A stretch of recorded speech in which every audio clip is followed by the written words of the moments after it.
નમસ્કાર, આપ જોઈ રહ્યા છો સ્પાર્ક ટુડે ન્યૂઝ। છોટાઉદેપુર જિલ્લા નસવાડી તાલુકાના પલાસણી ગામે ઇન્દોરવાડી થવાના એંધાણ દેખાયા। પાણી પુરવઠાના ફિલ્ટર પાણી સંપમાંથી મૃત ગરોળી અને કાચિંડો તાલુકા પંચાયત સદસ્ય બહાર કાઢી રોષ વ્યક્ત કર્યો, તો બીજા ફિલ્ટર પાણીના સંપમાંથી પણ પાણીનો સતત વેડફાટ થઈ રહ્યો છે। પાણી પુરવઠાના અધિકારીઓ ધ્યાન ન આપતા હોય તેવા વરવા દ્રશ્યો સામે આવ્યા છે। મુદલા બેઠકના તાલુકા સદસ્ય વિપિન પરમાર આવું પાણી પીવાથી અમારા લોકોના સ્વાસ્થ્યનું શું જણાવી રોષ વ્યક્ત કર્યો હતો। પલાસણી ગામનો સંપનો કૂવો છે અહીંયા આગળ, બરાબર છે। હવે અહીંયા આગળ આ ફૂલ પાણી ભરેલો, જોજો ભાઈ બતાવો છે એમને, આ બધું પાણી ભરેલો છે, બરાબર છે, ફૂલો ફૂલ।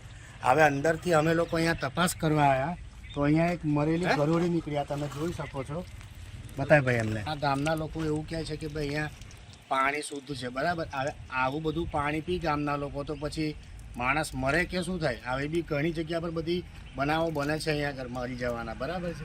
તો અહીંયા કેવી પરિસ્થિતિ થાય, બરાબર? એટલે સરકાર કહે છે કે અમારું બધું કમ્પ્લીટ જ હોય છે, આ કેવું આ વિકાસના કામો આવા છે તમારા?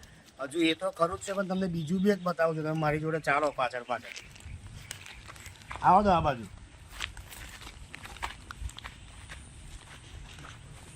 આ કૂવો બતાવો, જો આ કૂવો છે હવે નવો, પેલો જૂનો છે, બતાવો। એ જૂનો કૂવો છે, આ નવો કૂવો છે, હજુ હમણાં જ બનાવ્યો છે, લગભગ 3-4 મહિના થયા, બરાબર છે। હવે બહેનો તો છે, પાઇપનો કોઈ નિકાલ નથી, કશું જ નથી। તો મારું એવું કહેવું છે કે આ લોકોનું જે પાણી છે, પાણી નીકળે છે ક્યાંથી? અહીંયાથી તમને બતાવું મેં, તમે જો અહીંયા આ ઝૂમ કરીને બતાવું છું મેં તમને, આ તમે જો, આ જો, બરાબર છે। આ તમે પાણી જો આ કેટલું જોરથી નીકળે છે, અને આ બધું જ પાણી તમે જોઈ શકો છો, આ બધું જ વેસ્ટેજ પાણી સીધું નદીમાં જાય છે, બરાબર છે। તો પછી આ કેવા વિકાસના કામો છે તમારા? અને આ ગામના લોકોના રોગચાળો ફેલાય આવું બધું પાણી પી પીને, તો મરી જાય તો એની જવાબદારી કોણ લેશે?